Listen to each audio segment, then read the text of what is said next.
Oh.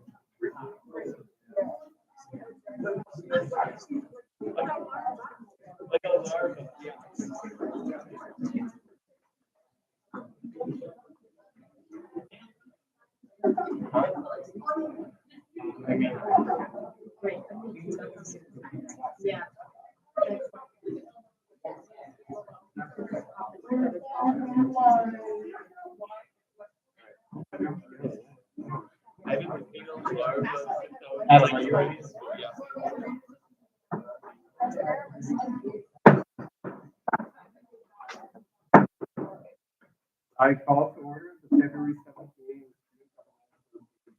We are live on YouTube. Please review the minutes while adding. All right, Michaela, Here.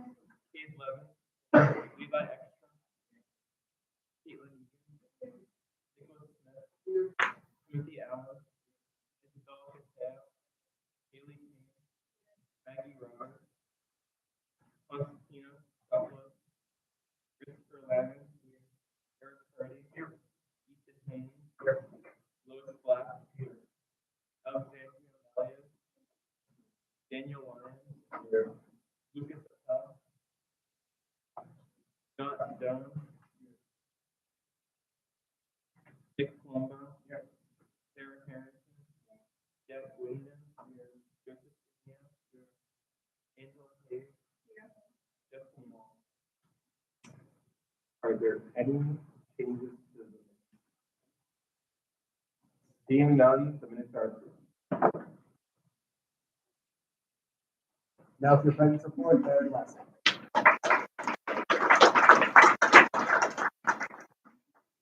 Hello, everyone. We have 3 guest speakers tonight, so we'll get right into them.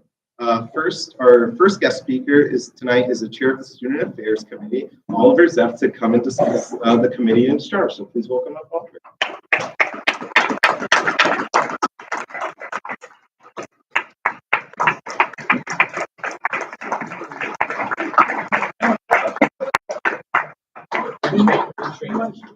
Expectations for that. Anyway, so yeah, I'm the, you guys might recognize me, I'm a librarian, but I'm also chair of the Student Affairs Committee this year. So what I just wanted to kind of pass along to SGA is that we can do work for you. We can kind of act as a mechanism or a tool that you guys can use. We can gather information, we can do surveys, we can kind of investigate or explore things related to any issues that you guys see on campus where you think there's change that needs to be done or things that are concerning. Yeah, and we can also kind of do the same, looking at certain issues outside of our campus, like looking at peer institutions, things that are how other state universities are handling different kinds of situations. I'm going to read the charts just so you know I'm not fibbing, but here it is.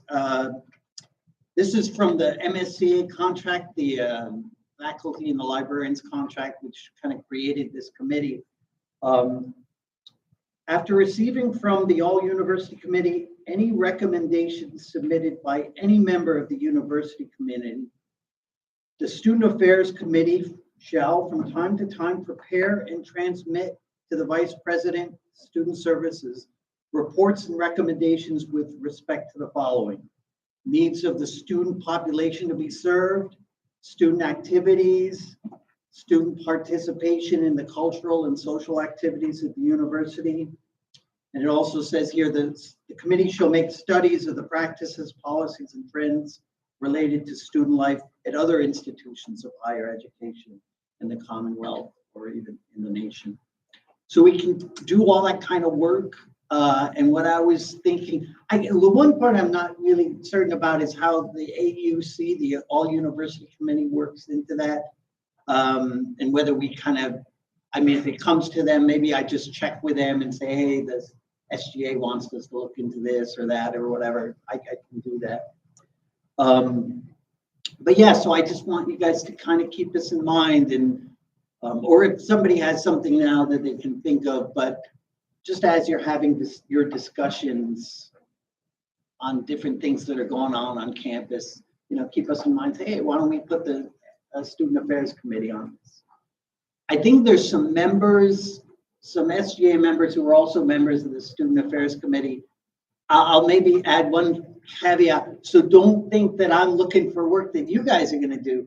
The faculty and librarians on the committee, they pay to sit on that committee. It's part of our contract. So we'll be doing a lot of the work. Maybe we can use the members as, what do you think? Or, you know, do you think this is going to work or stuff like that? I mean, we can kind of get your input, but we can do most of the work.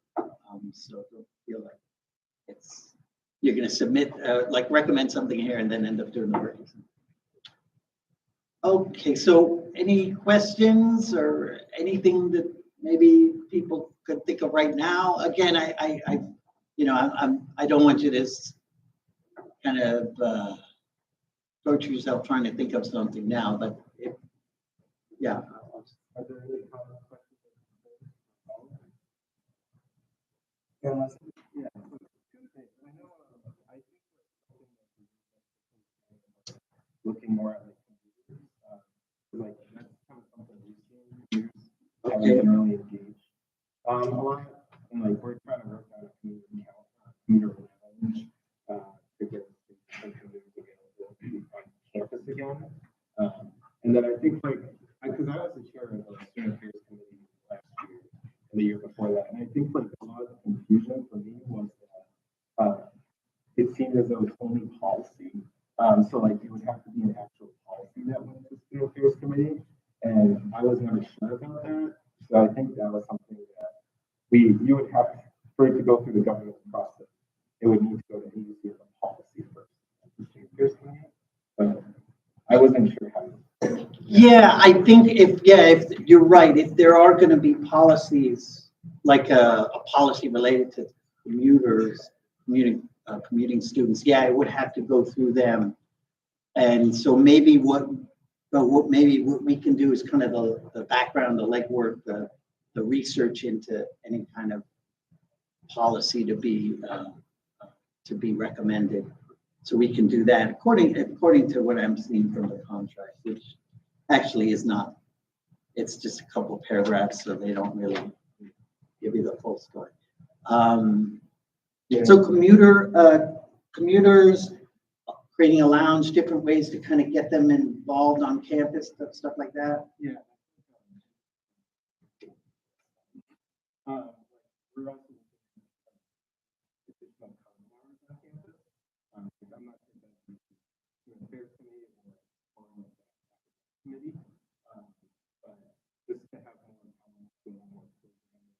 Okay. on campus. Like the Friday one. Yeah. Okay. Yeah, correct.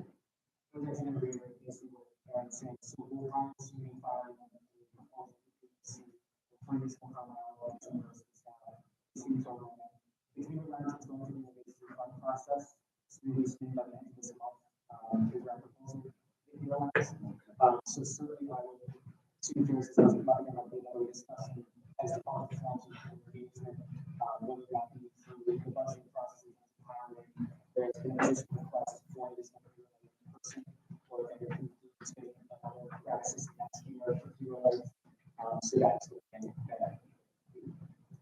Okay, and it sounds like you guys have already done a lot of work on this already. Okay.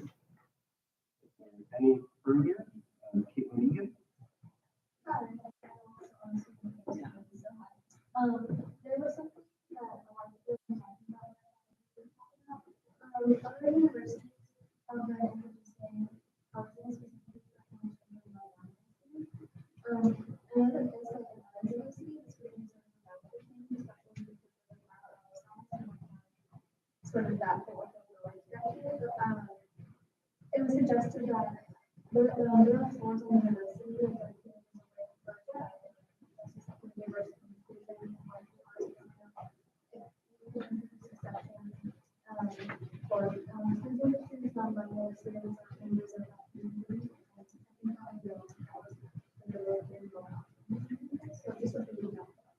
Okay, and so what I'm thinking here in terms of the committee, of our committee, we could do some research and find out how many other universities on campus or maybe even nationwide have like a floor of transgender of housing for transgender people. So yeah, we could kind of I could bring that to the back to the committee too, which will be on. But yeah, that's a good one. Are there any further? Seeing none, I'll try to be more contact with you about it.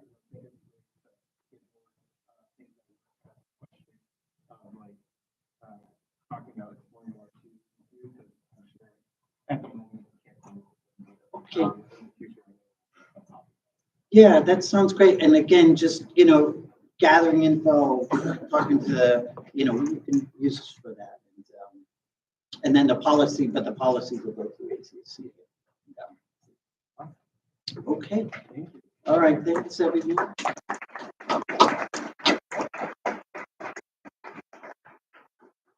right. And then our second guest speaker is going to be Raven Burrell from the Counseling Center to discuss breast check days. So please come up, Raven.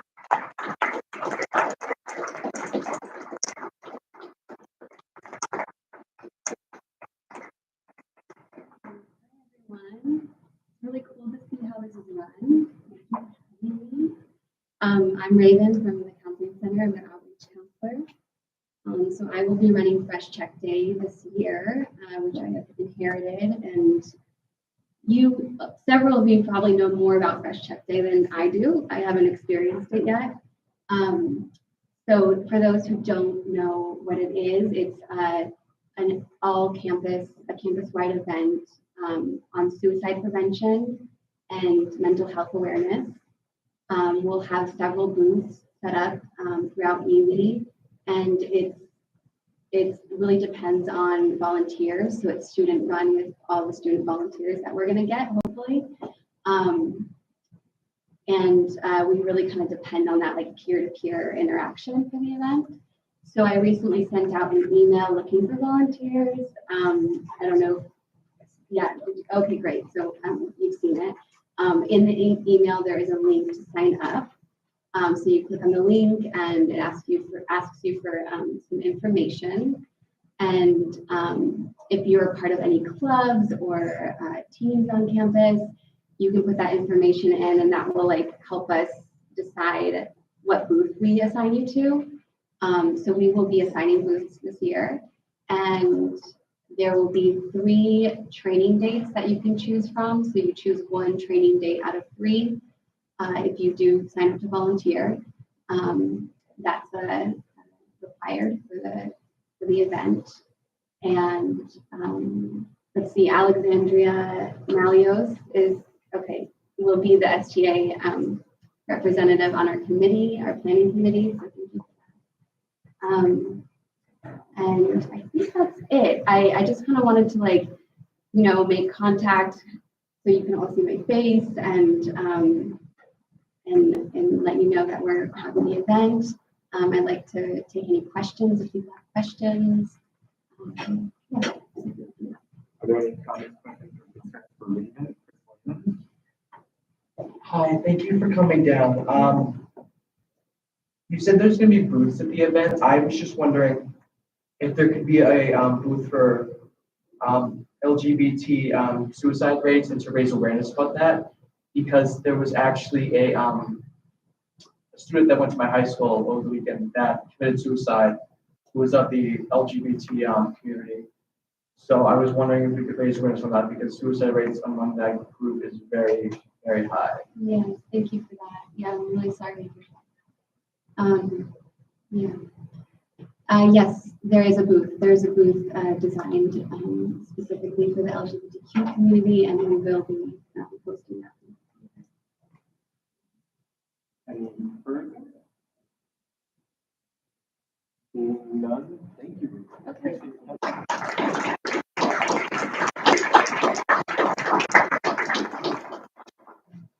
All right, and then finally, our third guest speaker is Associate Dean of Students Shannon Green to bring us changes to alcohol and other drug policy that will be going towards the Board of Trustees. So please welcome Shannon.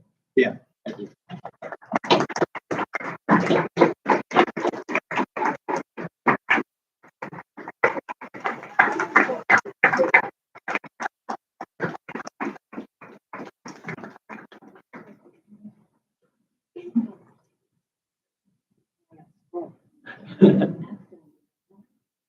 All right, can you hear me? Yeah, okay. So I am here on behalf of the Substance Advisory Committee. And the Substance Advisory Committee is responsible for creating the alcohol and the other drug policy on campus. So your alcohol, marijuana, and drug paraphernalia policy. And so this year we did a review of it just to kind of take a look at what needs to be updated. Are there things that are outdated, language-wise, policy-wise, the whole 9 yards. Maggie Roberts, I don't see Maggie, but Maggie was the student representative from your area on it. So Maggie had a really huge hand in participating. Some history with the alcohol and other drug policy. So we just can't, Westfield State University can't just willy-nilly make up whatever policy they want in regards to substance, okay? We are directed by the BHE that there has to be certain criteria within when we create a policy. So one of that is that it's a tiered process.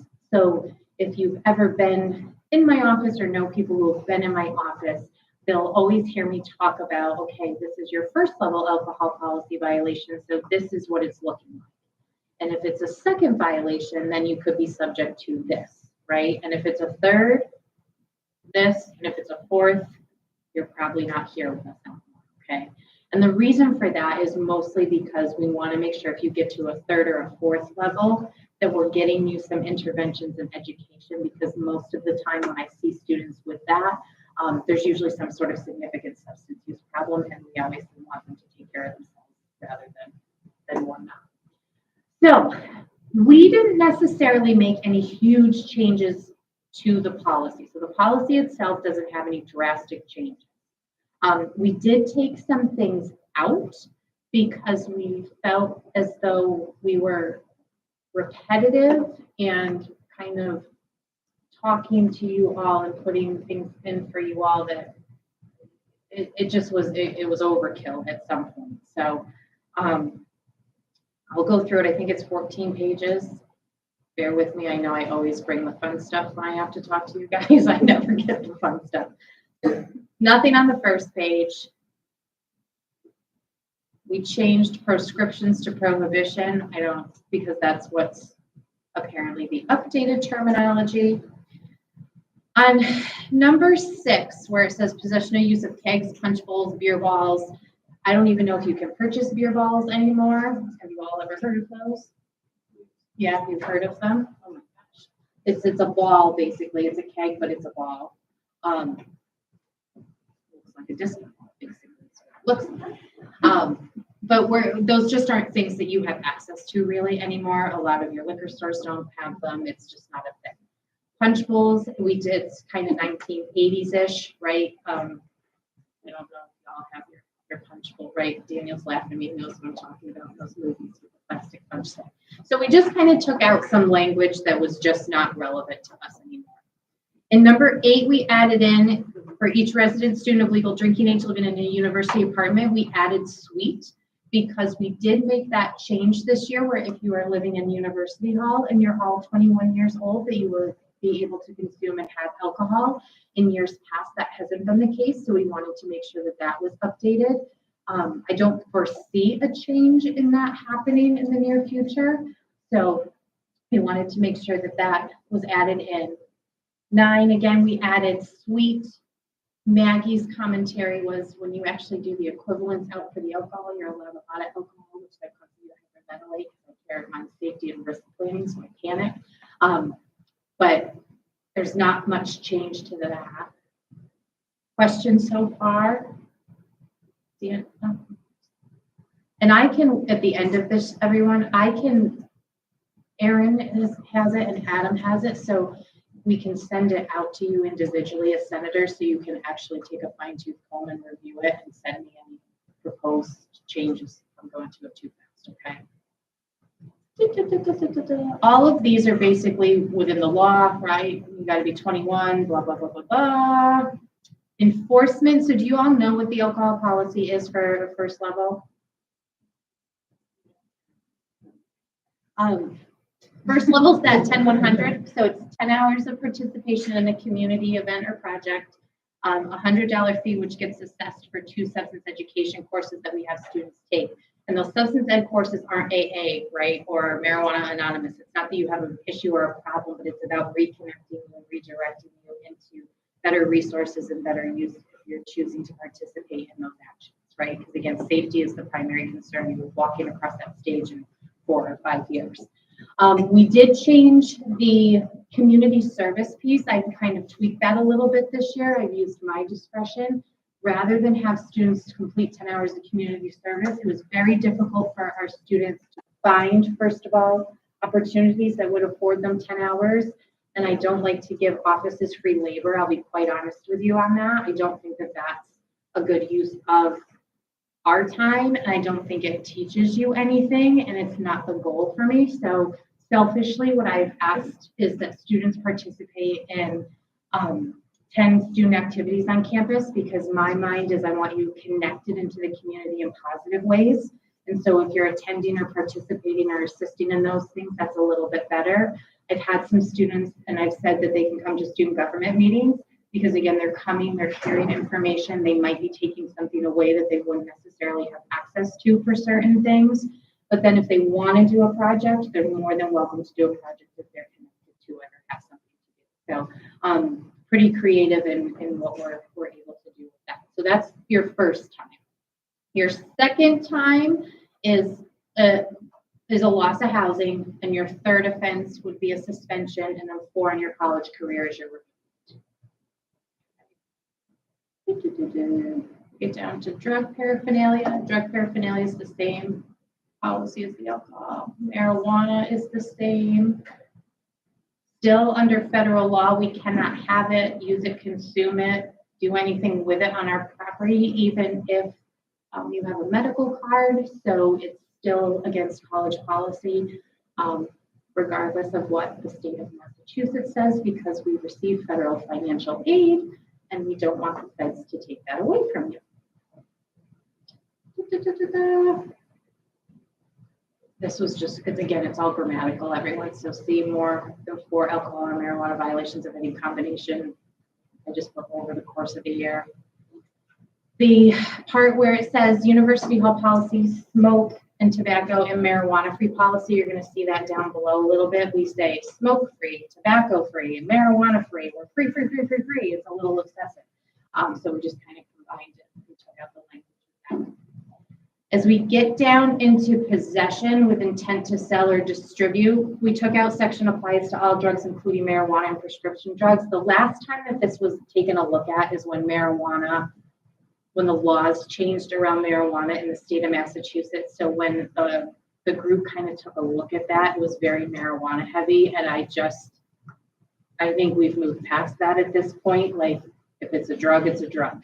Right? Like if you're possessing it and selling it and distributing it, I don't care what it is, it's a drug, right? So it's an illegal substance. So we just kind of took those pieces out. We took out at the bottom, you'll see this part has been moved up, what's in red.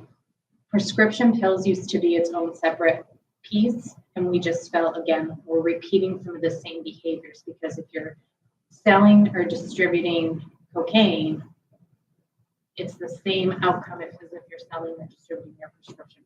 So it really doesn't make a difference of what type of substance it is. If it doesn't belong to you and you're in possession of it and you're selling it, by definition, you're a dealer.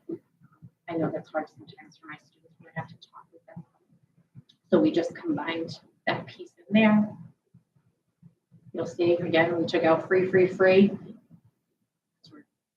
Not free. And then we changed just some grammatical stuff, right? We're no longer, we don't have a vice president of student affairs. So right now it's the vice president of our department. I belong to enrollment, engagement, and development. So we had, I feel like I'm missing a P or something in there. But that will probably change again, depending upon who was hired in the semester. So this plans to go to the board in April. So if we know by April, I will change it then. If not, I'll do an action with the board to kind of change it over the summer so it's reflective accurately. So again, that's just taking out the prescription drugs. Then at the end of the policy, there's all these additional guidelines about alcohol. So up in the beginning of the document, when they send it to you, you'll see that it says, you can't, if you're under 21, you can't have it. If you're under 21, you can't be drunk. If you're under 21, you can't, right? Then we decided that, we're just going to repeat a lot of this stuff to you again, like you didn't read it the first time. And so we just said, we're going to take some of this out, right? So we took out the part about student guests, that they're responsible. So for instance, if I am a visitor of Aaron's and I come up to see Aaron in the residence home, I get tanked and I decide I'm going to smash a window, right? That's on Aaron, that's not on me, because the university doesn't know me, they know Aaron, so Aaron's going to have to take the fall for that. But that's covered under our guest policy stuff. So again, it's in so many places that we just wanted to kind of streamline things for you. FERPA, that's normal. Campus, we define what campus is. Intoxicated. We can't mandate you to really do any, we don't like to mandate counseling. So that was one of the things we took out. We took that out with some of the other stuff I did with you all last year. we can recommend that if I have a student with some significant substance abuse issues, that we get them connected to someone, but it has to be an active willing participation in that. I can't say if you don't go see a counselor in the counseling center, you can't be here. That's just not something that I have the purview or the authority to kind of take care of. Does that make sense? Okay, that tells you if you're drunk, we're going to take you away. It's pretty self-explanatory, so we figured we'd get rid of that. Then we got rid of, again, some of the guest stuff, some of the possession of fake IDs, all of those pieces that we just feel are repetitive, and you all can tell me differently if when you're looking at it, if you think it's necessary to keep in, because I'll really kind of go with what you think. I just read it and it just felt very old and outdated. Then they give you a units of measure, and then they give you where the policy is and where it is, but again, it's all from. So that's the major changes that we made. Other than Maggie being on the committee, Brian Cahaleen, I forgot to tell you this, Brian Cahaleen chairs the committee out of the counseling center, and it's comprised of members from health services, counseling center, athletics, myself, and public safety. Are there any comments, questions, or concerns? Thank you for coming down. I just had two things. For students who I would say that are silently struggling with alcohol and drug abuse problems, is there a outside resource off campus that they can go to without getting a violation? Yes. And secondly, what percentage of students are getting first, second, third, and or fourth violations? Like what percent? I can bring you, I don't want to speak on numbers without my statistics in front of me, but I have those numbers that I can give to Aaron to provide to you when he sends, if you want to wait to hold out. Send that with that. I will be honest with you, since the pandemic, we've kind of gone like this. I have not, last year and this year, I haven't removed anybody from housing for alcohol, marijuana, or drug paraphernalia violations. So it looks very different. Typically, I would see probably in any given year, maybe 10 that I would take out of housing, but that was pre-pandemic, pre-exposure. But most of your, and again, I'll give you the statistics, but my data shows most of my first-time violations are first-year students and sophomores, right? Trying to navigate those waters and what that looks like. And then usually from there, they kind of trickle off. So I'll get you exact numbers so you have that. And what was the other question you asked about if they're silently struggling? Yeah. Yes, 100%. So sometimes there's this myth that if you come up to my office and you say, Shannon, I, went to a party last night and I got so tanked, I fell down the stairs. I don't remember what happened. I'm going to be like, oh, 10-100, right? That's not my mentality. And it's a hard thing to kind of get rid of because that's the assumption, right? We do hold students accountable for their actions when things happen, but we also try to assist and help them. So sometimes even if I read a report that's been documented and the student comes in to me and there's something greater going on, we'll get them support services. In the handbook, there are numbers for outreach that if a student doesn't feel comfortable coming into our office or to the counseling center, that there are off-campus access to that. And even if you're asking for a friend, we can get you connected to all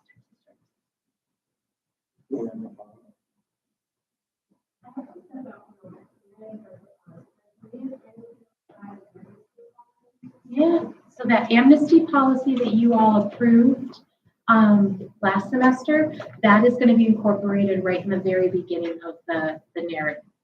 So that's already been approved and added into that. So the amnesty, does everybody know what an amnesty policy is? Yeah, no, okay. So an amnesty policy is where if I am so intoxicated or say I'm in the apartment complex, right, and you all are hosting a party and I get so inebriated, right, that I'm no longer able to care for myself, right? Aaron calls because Aaron's a good person, right, and is more concerned about me and my well-being as opposed to, oh God, Shannon, he's gonna get a 10-100, right, or she's gonna get a 10-100. We want you to call, we want you to take care of each other, right? Now, I might get referred because I'm so out of it, right? But Aaron called because he's concerned about me. So maybe when they meet with me, right, it may not be a formal sanction. It might be some of that educational stuff. It might be what's going on that happened, because sometimes things happen. But it's basically to protect you and to protect all the students, so that you're not just calling, or you're calling so that somebody doesn't get hurt, right? Without the fear of that you're going to end up in the discipline office and that you're going to be penalized, right? Same thing, the best way I can kind of describe it is to our Title IX sexual assault policy, right? If somebody is assaulted and you come and they say they were drinking, we're not going to hold them accountable for drinking because they were assaulted. Okay. Thank you. No, I didn't. No, we haven't.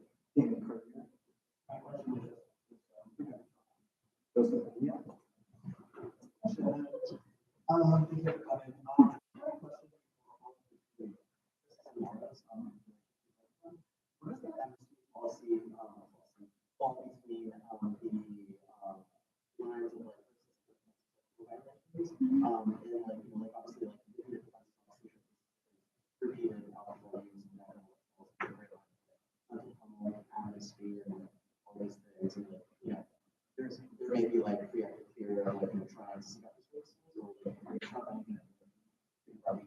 Yeah, so I think it's probably going to be discretionary, right? Like if all of a sudden Aaron's calling me or calling every Friday night for the next 6 weeks because I'm tanked off my tush, right? I know, isn't that a great visual?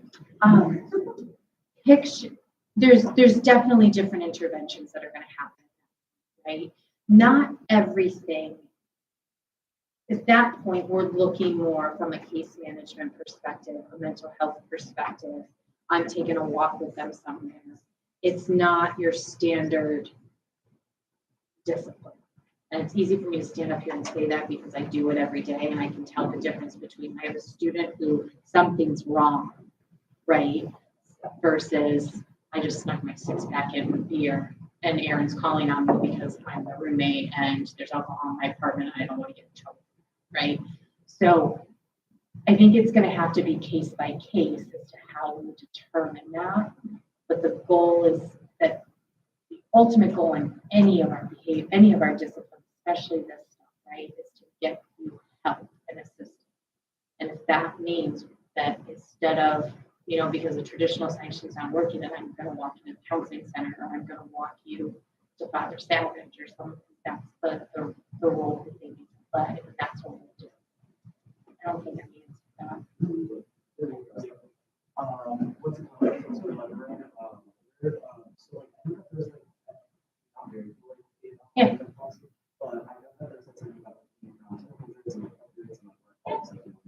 Oh, sure. Sure. So it depends on if we create a formal discipline file. So if we put something, if we create a record, right? So if I'm just walking you, if you had a really bad night, right, and public safety responded and they had to take you to the hospital, right? There's obviously a police report that's on file. It will come to me through all that submit a report stuff that I have, right? How I hold you might be different, right? It might not be a formal waiver. It may be an FYI, it may be a case management type of thing. A formal file is if you receive like a formal sanction, right? So say the third time you come in, let's be generous right now, right? The third time you come in, we're looking at a 10-100, right? That would then create a discipline file, and your discipline files are separate and distinct from your academic record. So in the state of New York, academics and discipline are on the same transcript. So you have like I call it like a scarlet letter. So it's like an A or something on your transcripts, which follow you forever. Here, in Massachusetts, your discipline file sits with me in my office, right? It gets destroyed unless you're expelled, but it gets destroyed 3 years upon your graduation, all right? And the goal, again, is not to hinder you from becoming what you want to do or what you want to be. You had an issue in college, we want to help you get those services and supports. So again, you're graduating and going on with your life. But it sits with me. It doesn't get issued or disclosed to anyone without you signing off on it. Typically, some of your majors, my CJ majors in the room, your CJ professors, if you have to do an internship, they will ask, you have to sign all sorts of stuff. And they just ask me if you have a discipline record, right? And again, it's just to make sure, like, are you an outstanding citizen that we can put out into the community, or are you struggling and maybe we're not ready? They didn't tell me. Are there any further conversations? Seeing none, thank you.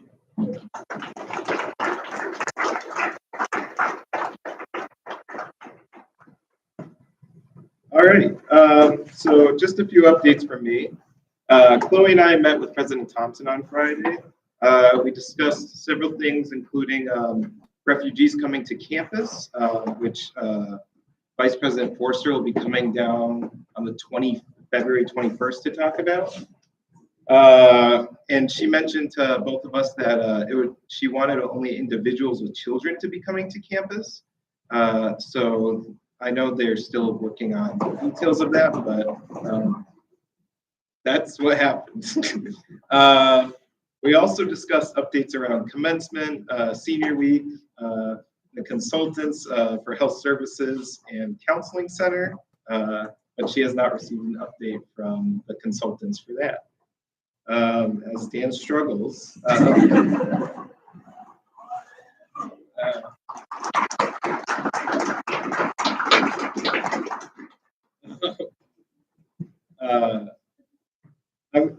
Next, I want to move to appoint Kaolin Westcott as rep at large for the remainder of the 2022-2023 academic year. Second. It has been moved and seconded to appoint Kaolin Westcott.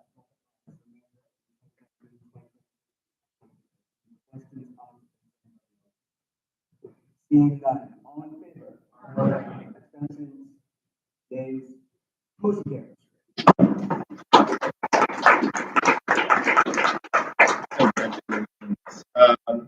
And then at the moment, we don't have a guest speaker for next week. However, Provost Mills might be coming down to discuss NECHI as they're coming down March 6th through 8th. She's already scheduled for a February 28th meeting for everything related to academic affairs, but she requested to come down earlier to discuss NECHI. So I'm just waiting to hear back from her assistant if she's able to attend next week. She was just at the Board of Trustees meeting today, so I didn't get a response. And then finally, can I see Dan Lyons after the meeting? Don't be afraid. Is there any questions, comments, or concerns? Why do you have?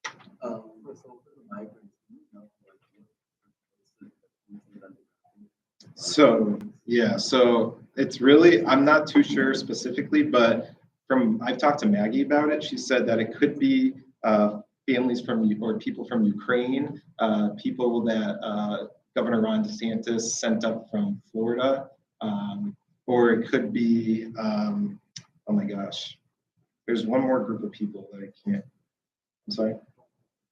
No. Possibly women of domestic violence that are homeless as well. That was the third group I couldn't remember. Yeah. Also,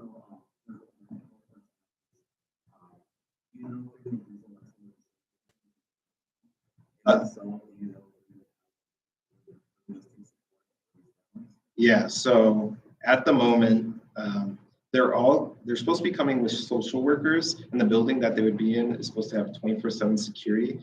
This is from my conversations. I don't know if this has changed or not, but I also know that President Thompson did mention that they would be provided, I think, 2 meals a day from that, and I'm assuming the state would figure out the other meal. So yeah, that's what I'm aware of. I'm not sure if there's been conversation about like using the gyms or like other like more student, like not outside the classroom areas that students use. So I'm not sure if there's any details about that.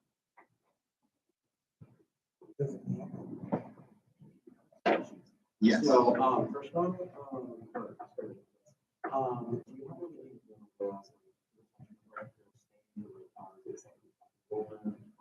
you have So in terms of staying, I'm not sure how long they would be staying. I'm assuming it's until they can find another place to live and get back on their feet from whatever situation they're in.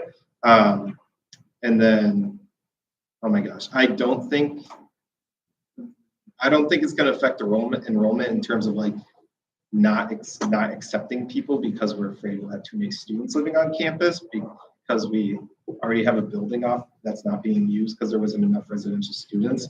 And I'm not sure where they'd be staying because it's been talks about Lammers and then talks about not Davis, but Dickinson. Yeah, so they would be in a building without students in it, I know, but they haven't specified.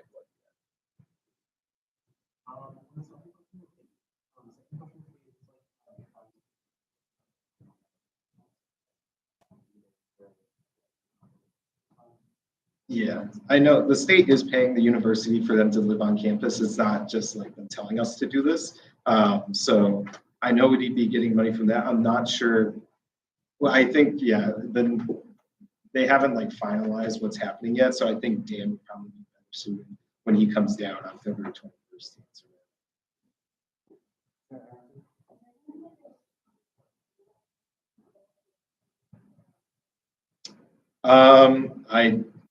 We can talk about that. Yeah. At the moment there wasn't, but I know they wanted to get more student input. I think like for me, the biggest thing is like smoothing out the kinks of like parking, like talking about dining, stuff like that. Like if there's children, then going to school. But yeah, if we'd want to do that, we could put something out like that. You mentioned that they may or may not be staying on campus. Is there any way that, God forbid, there's any violence on campus, whether that be targeted towards people on campus or the migrant families? Are you guys prepared to do something about that, and how serious would the punishment be? Yeah, these are questions above my head at the moment. It's still in initial phases, I'm going to be honest. So I don't have the answer to that, but I'm fairly sure there would be like the campus police involved with that situation if there was a safety concern, but I don't. Yeah, this is a comment. The board trustees discussed this here, no police in here, but she brought up in her reports there. One of the trustees said that there were students involved, so there will be students involved in our process in some way. There's going to need to be dispatched students. I will say at this point, where you get the most influence is the parents. That's really where the most influence comes. So just prepare for that. I prepare my end for the influence. So I'd say prepare for start for that. We will have to, of course, discuss the pros and cons. Same state is another university that's opted to have environments there. All universities have set them. So there's a lot of emphasis on when doing things down. Sorry. I have to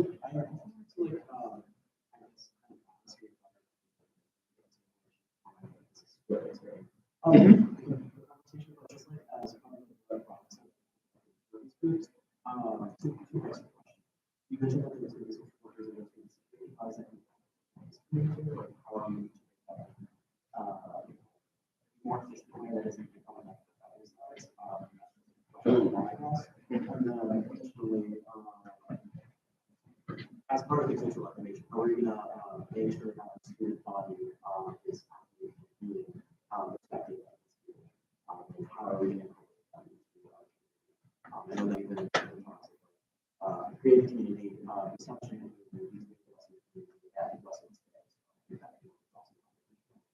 Yeah, that's actually like one of my biggest concerns is education about it, because I think there's a lot of negative stereotypes with having refugees or homeless people living on campus that I think need to be addressed, that are wrong. So I think that's part of my thing of educating the community that I want to bring to them. This is to readdress to Dan. Is the complaint you're talking about from parents of the people staying on campus or parents of our parents, like students' parents? I'm pretty sure it's student parents that on the parents and students Facebook group page. You mentioned that there would be people with only children accepted. Is that a president policy decision or is that a state? So once again, I do not know the final details, but from what she told me and Chloe is that she only wanted people with children. If we have any questions about that, should we direct that to you or the president? You can direct them to me, I guess. I can direct them to you.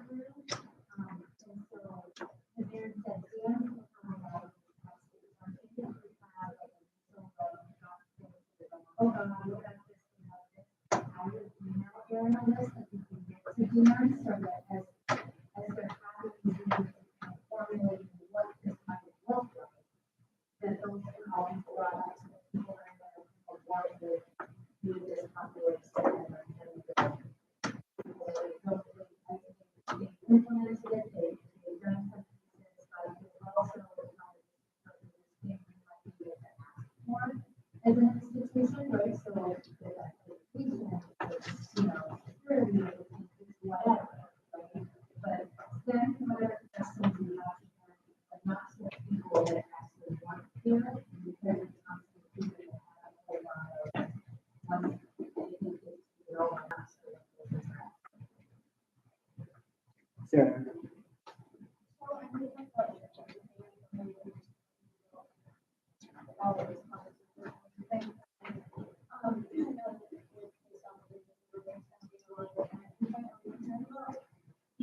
who are incoming, like, sentences and sentences that are going to be on the file, that we have, because, like, we're not really able to educate people that we don't know, so I just was wondering if there's Yeah. Yeah, we can bring that up. Christina?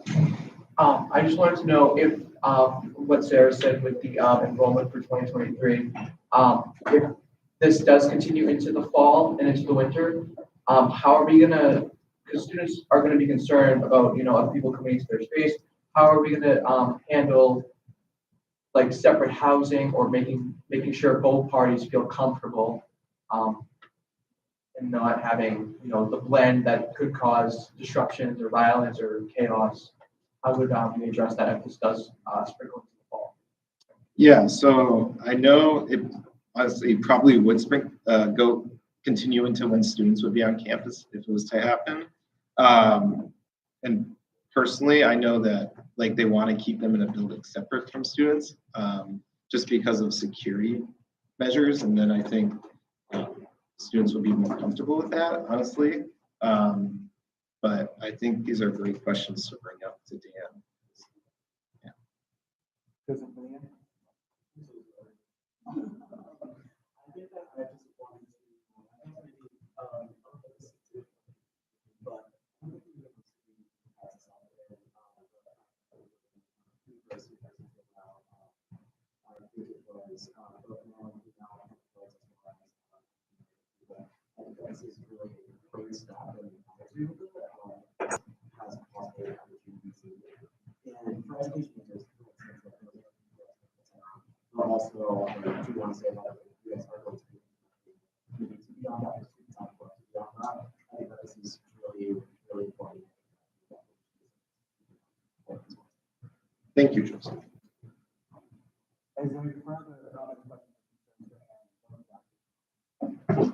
So I don't mean necessarily censored at all, but I know when I've spoken to other people that have given me input back on it, they said that there was a concern with, especially with if children are coming, if there would be a separate spot where they would be eating in the dining room, in case of screaming children and stuff like that. And all the kids don't want to be hearing the screaming, but I think that's like the small things we need to work out as it goes on. I'm not saying this isn't going to cause a disruption. I think it will cause a disruption to campus, but I think it's something you just kind of roll with the punches of fixing it as it goes and trying to make the best out of the opportunity.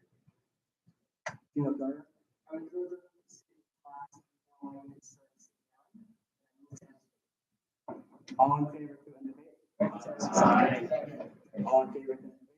Aye. Abstentions? Opposed? Motion carries. Thank you. Curriculum committee, Emily Fluid.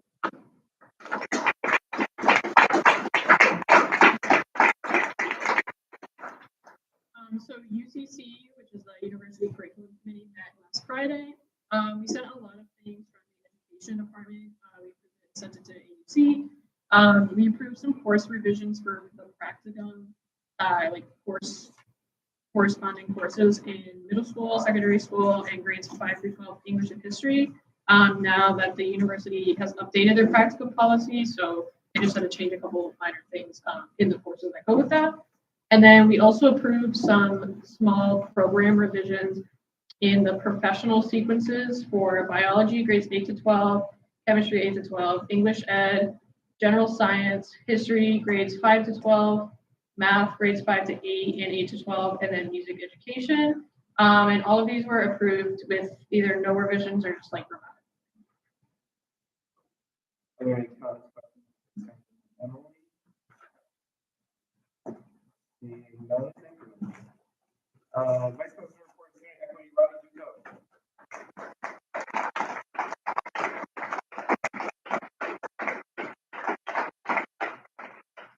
Hello, everybody. I just have a few things to report.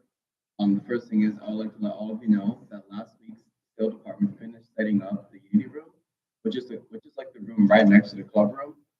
For those of you who do not know what that room is, it was essentially a club room / safe space for students of color, students in the LGBTQ plus community, and students of certain faiths to go to hang out, do homework, pray, or to host club events. You would notice that by the entrance of that room as well, we have these artwork pieces that students from the past pretty much made, dating all the way back from the 70s. There's even one that we put by the sale entrance. I will send out an email to all the affinity groups on campus about the room. And I plan on meeting with Matt to discuss when the room will be officially open to people and how clubs will be able to reserve it. Once that is all completed, I will unlock the room and it will be completely open. And I will send a follow-up report on any updates about the space. The second thing I want to report is, or mention, is I'm planning on starting the Diversity and Inclusion Committee once again. If you wish to be a part of the committee this semester, please let me know. Whoever is in this committee may be volunteered to attend the interfaith advisory meetings that occurs once a month. And the goal for this committee overall is to focus on minor projects that will strive to help make the campus feel more inclusive. One of the things I'm working on that I'd like the committee to work on as well is to create a cultural calendar for the DC for this semester so that they'll be able to better plan meal options for the global cuisine, decorations, etc. Also earlier today, I was able to meet with Sarah from Dining and a BSU exec member to discuss the menu for a Black History Month dinner that the Dining Common wants to host on February 16th.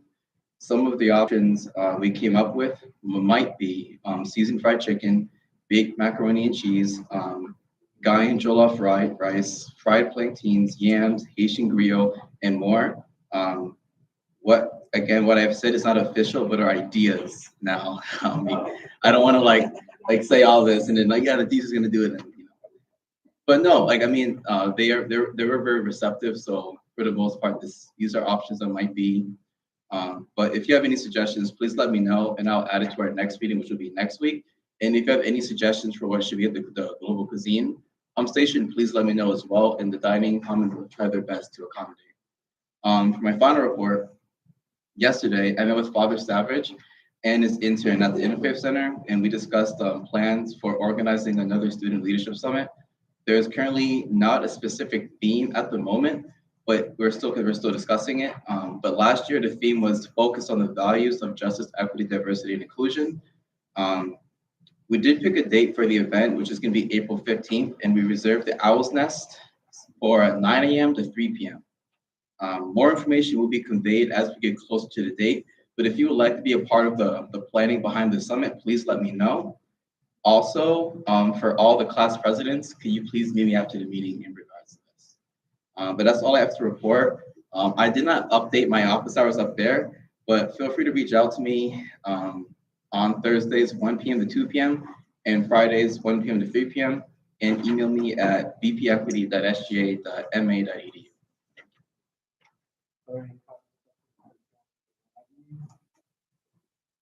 Seeing none, thank you. Finance Committee, Dan Curtis.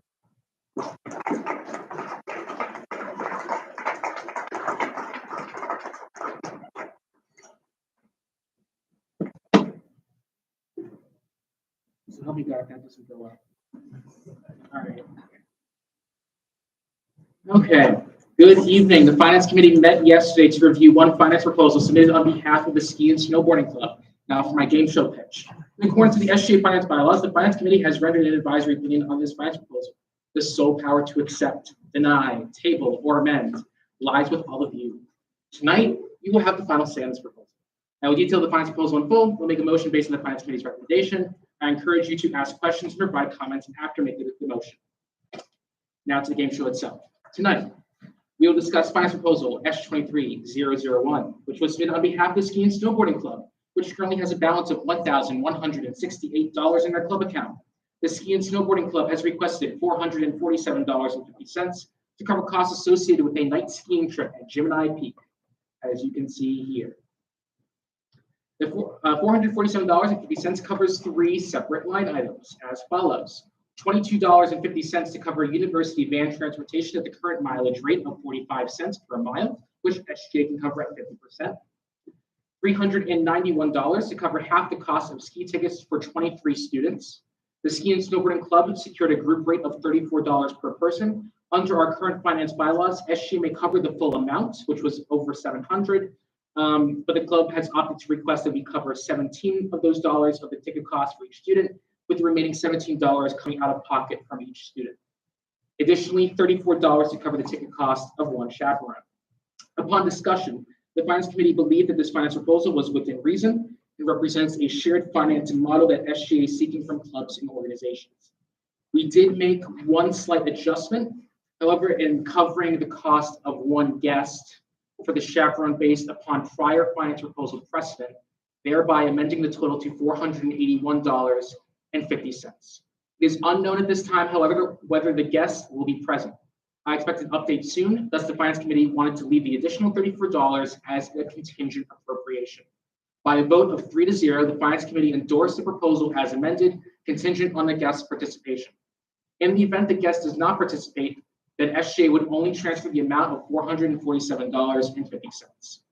Therefore, I move to approve finance proposal S23001 as amended and to allocate $481.50 to the Ski and Snowboarding Club contingent on the participation of the advisor's guest. It's been moved and seconded to approve the Ski and Snowboarding finance proposal, $481.50 contingent with the guest. Are there any comments, questions, or concerns? Seeing none, all those in favor? Aye. Opposed? Motion. Thank you. Additionally, I know Chloe's not here, but the Board of Trustees did approve the updated fees that was presented recently by Steve Taxar. So just to note that 3.5% cost of attendance increase will go into effect for next year. The board will also reduce costs, so it's a shared model. It's not being put on for you. So that's just a quick update on the financing for that. But if there's any other questions, I'm happy to give. Any comments? Seeing none, foundation report. Hello again. I want to share a quick update regarding Give a Boot Day, which will be held on March 22nd and 23rd. I'm hoping to have a meeting this Thursday at 4 p.m. with Dr. Rebecca Morris, Associate Dean of the School of Business, Mathematics, Computing, and Sustainability, regarding a fundraising campaign as part of Give a Boot Day for a new investments laboratory. We believe that this proposal presented to the Board of Trustees will receive significant support from business professionals and alumni. Vice President for Institutional Advancement, Lisa McMahon, Director of Advancement and Major Gifts, Bill Hines, and Fundraising Committee Chair, Heather Witalwitz, should all be in attendance if the meeting gets scheduled. For engaging students, Heather and I believe that getting money directly from all of you is not necessarily the best way to move forward. So instead, it is our belief that a referral and marketing campaign that is student-centric would be the best bet at achieving our fundraising goals. For instance, students would spread the word on fundraising with family, friends, and on social media. Donors would indicate which student referred them, and students could receive a WSU raffle item as a result of this contribution. In addition, we are hoping to engage students in writing handwritten letters to donors, particularly for the Investments Lab project. The handwritten note goes a long way in getting someone to donate. So please stay tuned for additional information on the initiative. I'll be working with Institutional Advancement on those details. I hope to have vast SGA participation in trying to engage donors and raise funds to the university. I know you will not probably want to give money. I have to give money because I'm on the board, but please at least engage in trying to get money. It's for all of you to get some of these projects, whether that's the Westfield Fund, Owls Helping Owls, the Investments Lab, scholarships, etc., that you could leave a mark here at the university, or to help you moving forward. The next Board of Directors meeting is scheduled for Wednesday, February 22nd, 2023, and that's at Horace Mann. Should you have any questions, please let me know.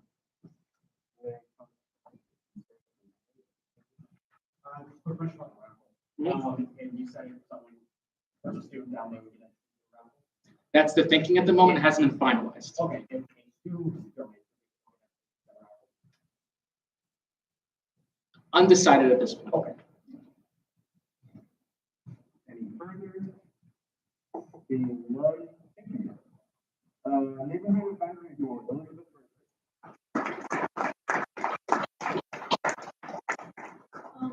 Last week I had a meeting with the Neighborhood Advisory Board and we discussed sending out postcards to the surrounding neighborhoods in order to create a better relationship with the residents that live nearby. And we're looking forward to sending out the postcard within the next month. Any comments? Seeing none, thank you. I'm going to call Alcohol Committee, 74 Committee. Just a reminder that the Owl Ball Committee meets tomorrow at 2 in the SGA room. And in the email with the Owl Ball, I put who key committee will meet tomorrow at 2:30, but Chloe informed me that they only meet once, so there's no blue key committee tomorrow at 2:30, just the Owl Ball. Any comments on that? Dan Turner. What about the annual? It's a month and a half. What do we decide at the size? Yeah, you can see my agenda after if you want, after the meeting. Any further? Seeing none, thank you. Dear Tax Council, Sheila Evans.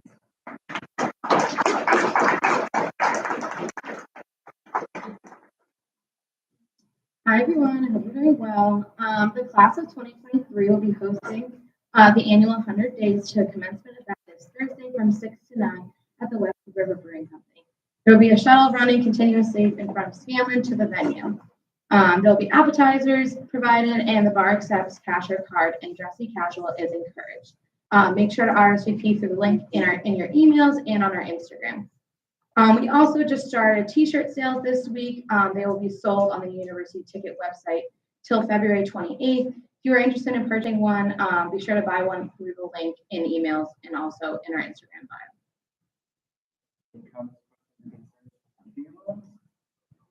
Seeing none, thank you. Is there any new business? Seeing none, Annette. Elizabeth. And then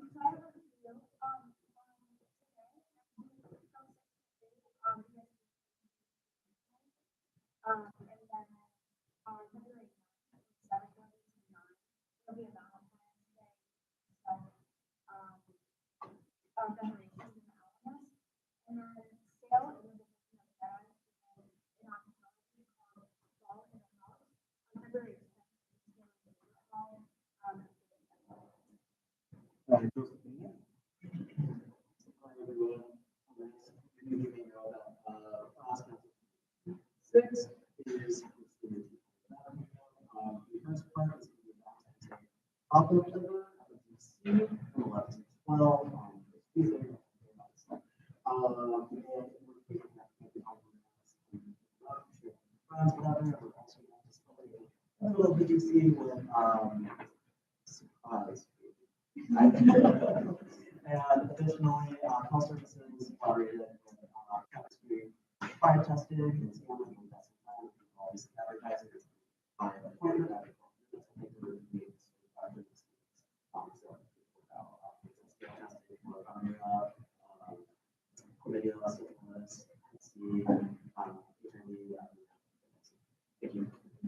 Katie Egan. Thank you everyone for doing this for a wonderful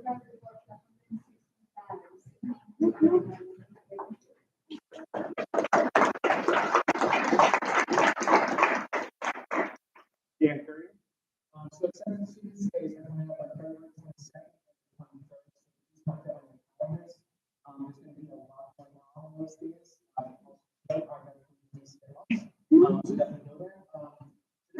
Just a note though, you're probably going to need volunteers.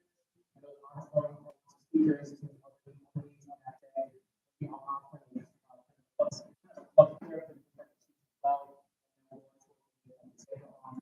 So if there's any volunteers, please help out. This is all about trying to get more students here. With every student that comes here, it's just also just I just need to put that this I think the thing please do your best. Try to do more Aaron Carpenter. So I didn't have a report today, so I figured this was the time to try to show. So what's the worst thing about ancient history class? What the teachers always babble on. Michaela Evans. 101 Facebook. Roll call. Michaela Evans. Here. Levi Ekstrom. Caitlin Egan. Nicholas Smith. Timothy Allen. Isabella Pateo. Haley Kane. Maggie Roberts. Constantina Stopoulos.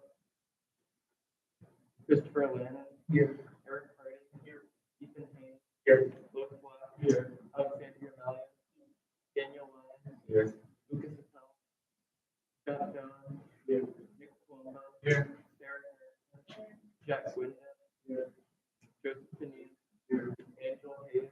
Here. Justin Wall. And Taylor West. Oh, sorry. If there's no additional business, I adjourn the meeting till February 14th, 2023.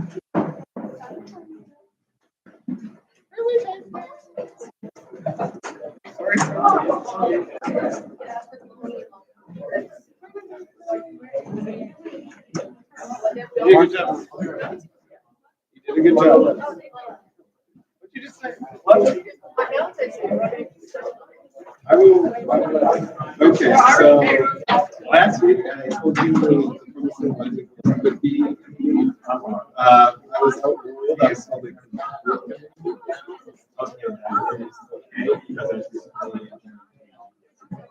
Okay. All right. No, all right. No problem.